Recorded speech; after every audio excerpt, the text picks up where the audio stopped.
E aí, tudo bem? Há algumas semanas eu pus no ar um vídeo sobre as histórias que não estão na nova coleção da Panini, a saga dos X-Men. Aquelas 6 histórias que a Panini nunca publicou, que vêm antes das que serão publicadas na coleção e que devem sair uma hora aí nas edições definitivas. Mas uma galera pediu para eu fazer um vídeo sobre as HQs que estão em a saga dos X-Men. Então, vamos lá, vou mostrar quais são as histórias já anunciadas, o que acontece nelas e onde tinham saído no Brasil até agora. E vou mostrar o que deve vir nas edições ainda não anunciadas também. Mas antes da gente começar, curte o vídeo, se inscreve no canal, clica no sininho para ser avisado quando tiver vídeo novo no ar e ajuda a divulgar esse vídeo, compartilha, manda no grupo daquela galera no WhatsApp.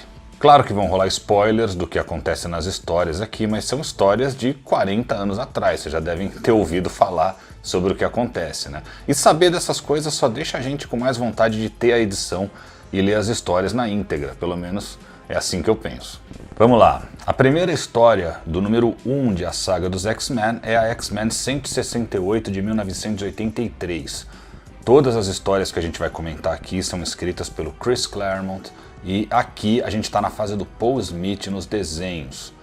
Importante dizer que em quase todas essas histórias, a Abril, quando publicou lá atrás, pulou página, cortou página. Então, eu também pela primeira vez vou estar lendo algumas partes dessas histórias, porque quase todas elas teve cortes na época da Abril. Na X-Men 168, os X-Men tinham voltado do espaço após a saga da ninhada e descobriram que o professor Xavier, ao achar que a equipe tinha morrido, tinha criado um novo grupo, agora com adolescentes, chamado Novos Mutantes. O professor então acha que não faz sentido a Kitty Pryde, que também é adolescente, ficar numa equipe de adultos como os X-Men e a transfere para os Novos Mutantes. Mas a Kitty fica pé da vida e faz de tudo para convencer o Xavier a mudar de ideia. É a famosa história, o professor Xavier é um idiota. Também nessa história, vemos que um dragãozinho veio para a Mansão X como clandestino na nave que trouxe os X-Men de volta para a Terra, após a saga da ninhada, um dragãozinho que tinha ajudado a Kitty lá a destruir alguns membros da ninhada. O dragão, agora aqui na Terra, ajuda a Kitty a matar remanescentes da raça Sidri, que ainda estavam na Terra. A Kitty adota o bichinho como seu animal de estimação e o batiza como Lockheed. No outro vídeo sobre a saga dos X-Men, eu explico de onde vem esse nome que ela deu para o dragão. Também nessa edição, Wolverine vai para o Japão resolver a sua situação com Mariko Yashida.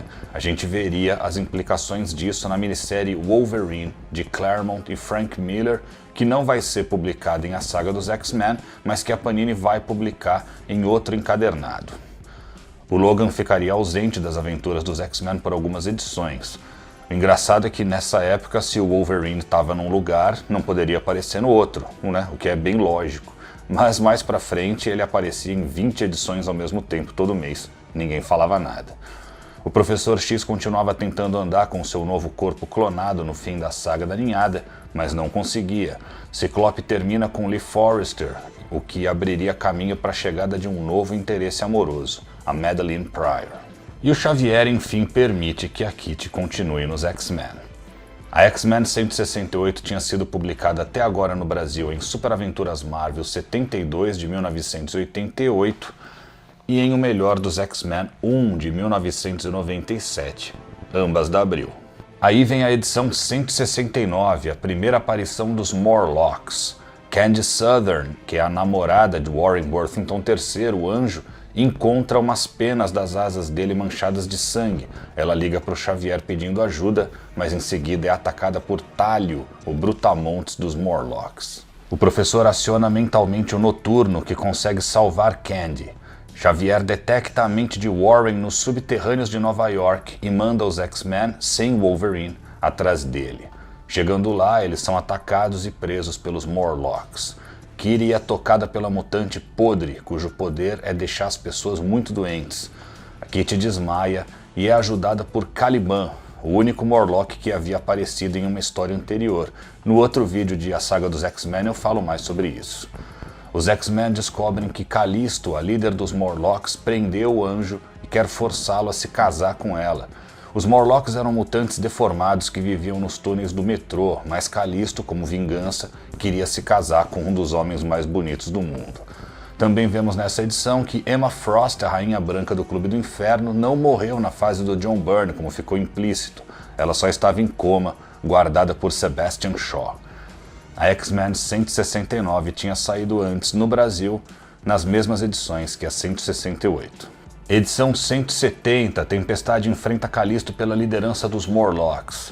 Kitty promete a Caliban, que se apaixona por ela, que vai ficar com os Morlocks e se casar com ele se ele ajudar os X-Men. Tempestade, Noturno e Colosso sofrem nas mãos dos Morlocks.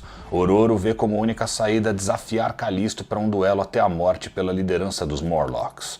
A luta é difícil, mas Tempestade vence, esfaqueando Calisto sem piedade. Se não fosse o mutante curandeiro, ela morreria. Tempestade se torna a nova líder dos Morlocks e diz a eles que podem ir à Mansão X procurar abrigo se quiserem, mas eles preferem continuar onde estão. Também nessa edição, Ciclope conhece melhor Madeline Pryor e os dois se apaixonam, mas ele fica perturbado com o fato de que ela é idêntica a Jean Grey. Ele revela a ela que é mutante, mas ela não se importa.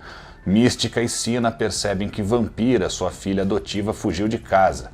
A edição 170 foi publicada anteriormente em Super Aventuras Marvel 73 de 1988 e em O Melhor dos X-Men 1.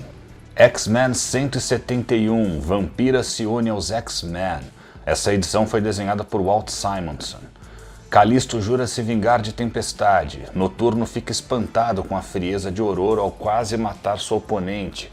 Vampira, atormentada após absorver definitivamente os poderes e memórias de Carol Danvers, resolve pedir ajuda a Xavier. Ele decide não só ajudá-la, mas também ingressá-la nos X-Men. A equipe é contra, afinal Vampira era uma vilã. Carol chega para visitar os X-Men, agora transformada em binária, vê Vampira lá e a ataca com toda a sua fúria. Ela fica indignada com a decisão do professor e retorna para o espaço. Também nessa edição, Madeline conta a Scott que foi a única sobrevivente de um voo em que toda a tripulação morreu, menos ela. O mais bizarro é que isso teria acontecido no mesmo dia em que Jean Grey morreu. E vemos pela primeira vez a espada mística de Illyana Rasputin. Saiba mais sobre o que aconteceu com ela no vídeo anterior. A edição 171 tinha saído por aqui até agora, nas mesmas edições que a 170, e algumas páginas na edição 1 da minissérie X-Men de 1988. Aí vem duas edições que a Panini já publicou no passado.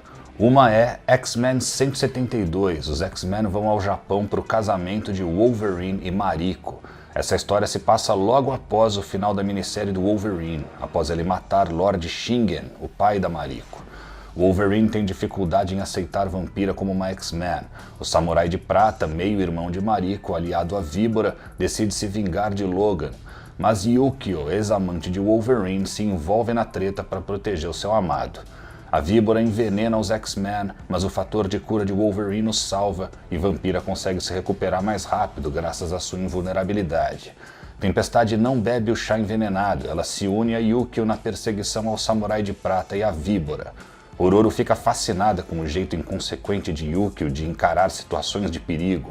Logan, relutante, aceita que Vampira o acompanhe no confronto final com o Samurai, Víbora e o chefão da Yakuza, que parece estar por trás de tudo. Essa história tinha sido publicada anteriormente na minissérie X-Men 1, em X-Men Especial 1 de 1989, em O Melhor dos X-Men 1, todos da Abril, mas como eu falei, a Panini também tinha republicado aqui, em Eu, Wolverine, em 2009. E a última edição que está em A Saga dos X-Men 1 é a 173. Para mim, essa deveria ser a capa da edição 1 de A Saga dos X-Men. Eu acho que deveriam usar só capas originais. O casamento de Wolverine. Logan e Vampira enfrentam o submundo japonês em busca de Nabatone Yokuzi, um líder da máfia que parecia estar por trás dos atentados contra os X-Men.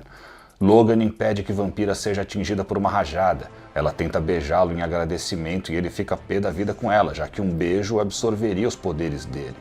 Nabatone estava morto há muito tempo, o que significava que quem estava tramando contra os X-Men era outra pessoa disfarçada. Víbora e Kenichiro Harada, o Samurai de Prata, invadem o hospital em que Mariko e os X-Men estão internados após o envenenamento. Harada queria matar Mariko e se tornar o novo líder do clã Yashida. Wolverine e Harada se enfrentam em um confronto visceral. Logan vence.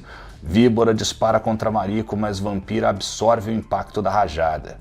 Mesmo super forte, ela fica bastante ferida. Em agradecimento, Logan a beija e permite que ela absorva o seu fator de cura. Chega o dia do casamento de Wolverine, mas um pouco antes da cerimônia, um misterioso homem conversa com Mariko e ela parece ficar atordoada. No altar, Mariko diz que não vai haver casamento, que Logan não é merecedor do seu amor. Também nessa edição, influenciada por Yukio e por sua mudança recente de temperamento, Tempestade adota um novo visual, com roupa de couro e moicano. Essa história tinha sido publicada nas mesmas revistas que a edição 172 e também no número 2 da minissérie dos X-Men da Abril, de 1988. Vamos agora para o volume 2 de A Saga dos X-Men. Aqui só vão sair 2 edições clássicas da mensal e um anual. O resto são histórias mais recentes, que se passam na época dessas histórias. Eu até reclamei disso no vídeo anterior e o Leonardo Ravege, o editor-chefe da Panini, comentou e disse que é só nesse volume que vai ter isso e que ele achou que as pessoas ficariam felizes de ter essas histórias na edição. Com certeza deve ter gente que gostou, e o Leonardo é um cara muito legal e atencioso. Eu preferia que só tivesse material clássico, mas estou bem contente com a coleção de qualquer forma. Uma das edições que tem no volume 2 é a 174, uma história que aborda todos os romances que envolviam os membros dos X-Men na época. Para quem nunca leu essa história, a gente já contou ela no Assistindo HQ, vou deixar um card aqui. Ciclope e Madelyne vão para o espaço a bordo da nave dos Piratas Siderais e ela conhece o Corsário, pai de Scott. Wolverine vai tirar satisfação com Mariko, pergunta por que ela o rejeitou no altar. Ela diz que ele é o assassino do pai dela e o expulsa de suas terras. Tem início o romance entre Kitty e Colossus, que seria um pouco polêmico, já que ela tinha 13 anos e ele 19. Crescem as dúvidas de Ciclope sobre a real identidade de Madelyne. Quando ele pergunta diretamente se ela é Jean Grey ressuscitada, recebe uma rajada de energia e surge a Fênix Negra. Essa história só tinha sido publicada até agora na minissérie X-Men 3 e em outras que eu já citei, X-Men 2, X-Men Especial e o Melhor dos X-Men. E tem a edição 175, uma edição especial com o dobro de páginas que traz o casamento de Ciclope e Madelyne. Também contei essa história no Assistindo HQ. Eu usaria essa capa aqui, ó, em A Saga dos X-Men 2. No dia em que eu tô gravando aqui, ainda não foi anunciada a capa oficial. O Ciclope cai do céu sobre a Mansão X, os X-Men o salvam, ele diz que a Fênix Negra está de volta. Ao tentar usar o cérebro para localizá-la, o Professor X leva um choque e desmaia. A Fênix Negra surge de dentro do corpo do Ciclope e ataca os X-Men. Ela dá uma surra na equipe e desaparece. Por um monitor, os X-Men veem que a Fênix destruiu a nave dos Piratas Siderais, matando a todos, matou o Capitão América e os Vingadores e transformou Nova York em escombros incandescentes.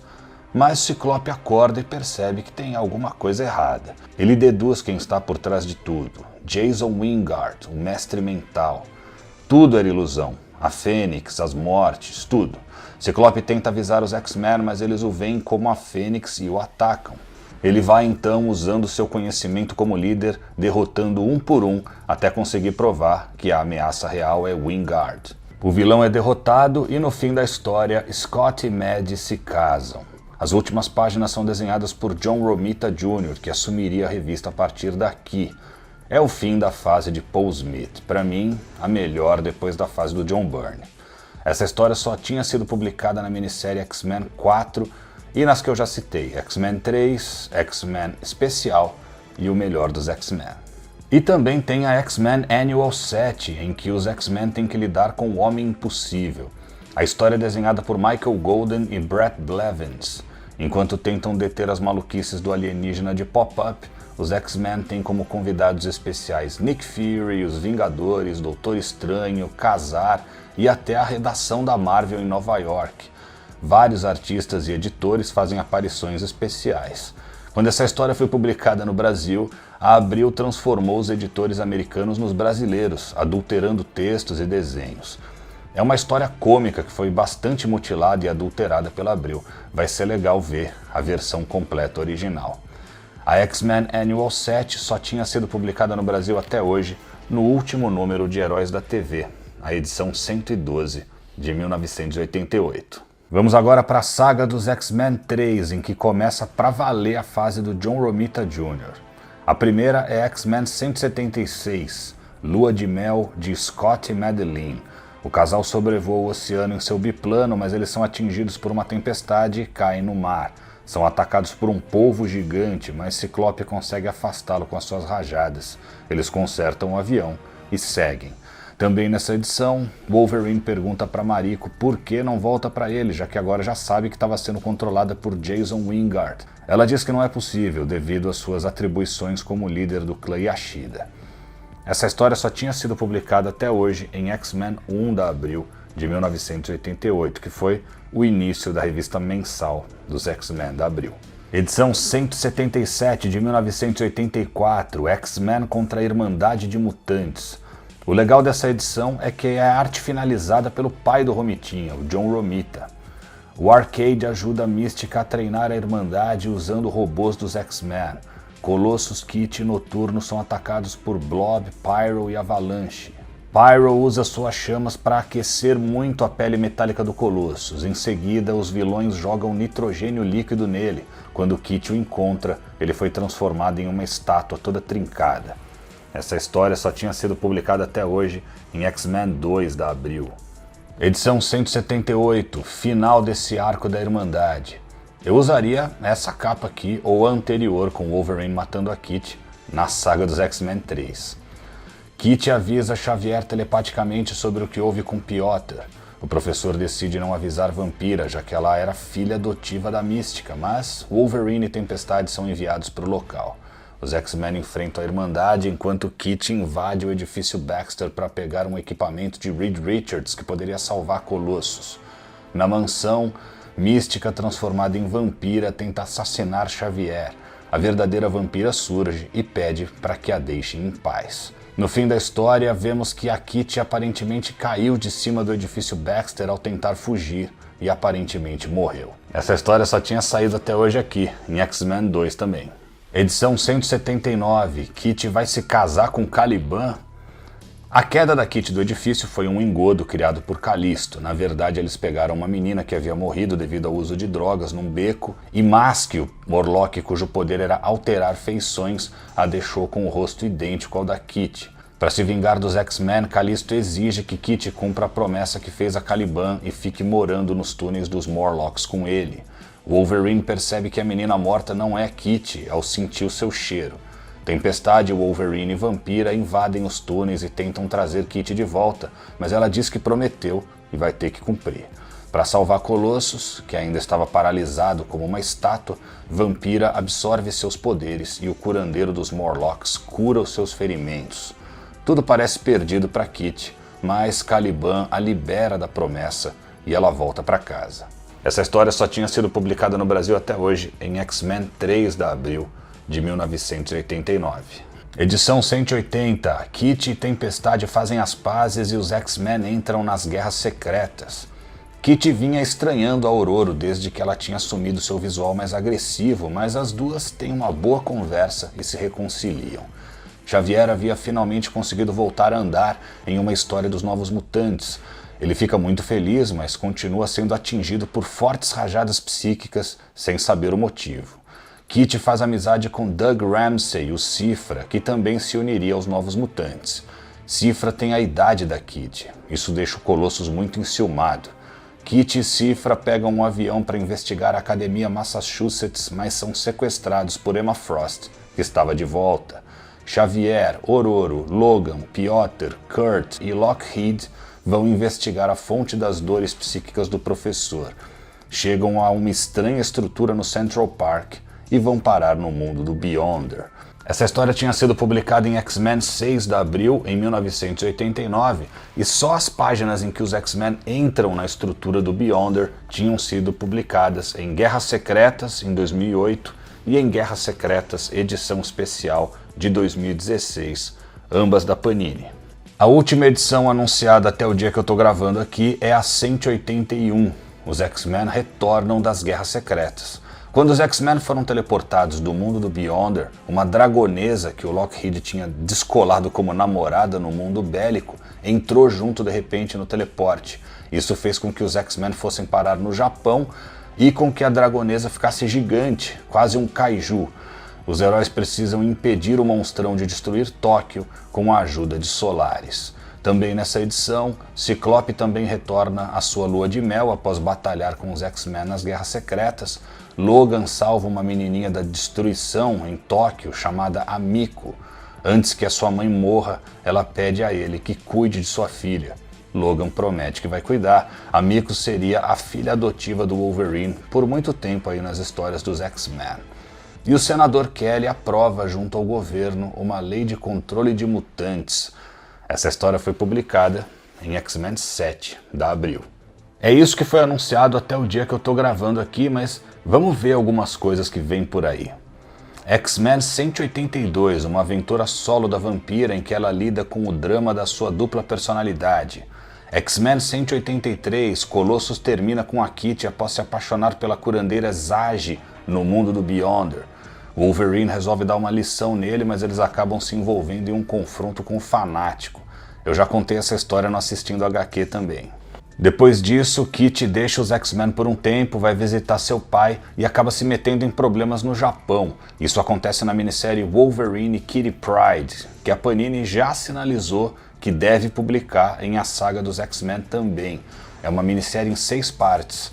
Resta saber se a Panini vai publicar toda ela num encadernado só ou ao longo de vários volumes. X-Men 184, Rachel Summers, que a gente tinha visto em Dias de um Futuro Esquecido, vem para o passado e é atacada por Selene. Ela se junta aos X-Men. X-Men 185, Tempestade perde os poderes após ser atingida acidentalmente por uma arma do mutante inventor Ford.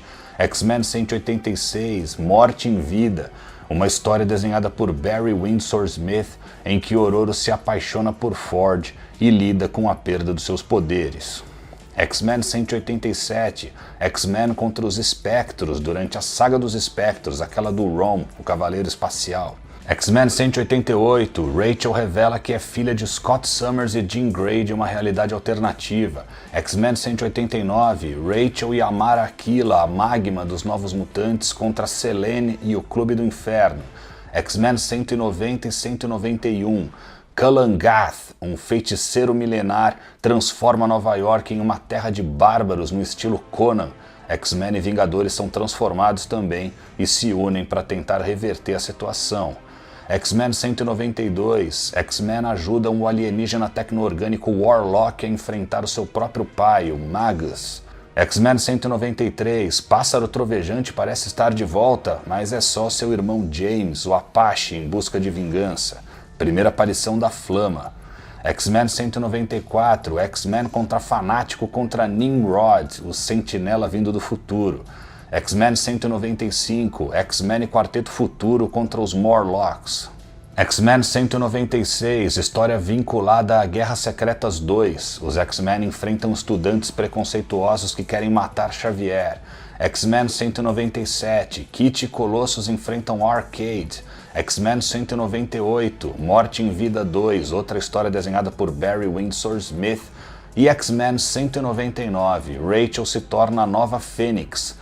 Aí vem a edição 200, o Julgamento de Magneto, que já saiu na coleção histórica Marvel, então vou parar por aqui, mas ainda tem muita coisa legal pela frente. Tomara que a saga dos X-Men tenha vida longa. É isso aí, os primeiros 3 volumes de A Saga dos X-Men estão em pré-venda na Amazon. Eu vou deixar links aqui na descrição. Você sabe, se você comprar pelo meu link, você dá um help aqui pro HQ. Pessoal, toda sexta, 8 horas da noite, eu tô ao vivo no ZDD Podcast, trocando ideia com os meus amigos André Pacheco e Moisés Sky, sempre com convidados muito especiais. É no canal Nerd Fusão, não perde. Por hoje é só, nas próximas semanas... Semana que vem, Rivais Vingadores, todas as primeiras vezes que os Vingadores enfrentaram seus principais vilões na sua revista solo. Depois tem Assistindo HQ, Vingadores da Costa Oeste, parte 2. Mais um, tudo que você precisa saber com o assunto que estiver bombando aí na época. E em breve, a HQ que eu lia e o filme que eu vi, Thor, Amor e Trovão. Até lá!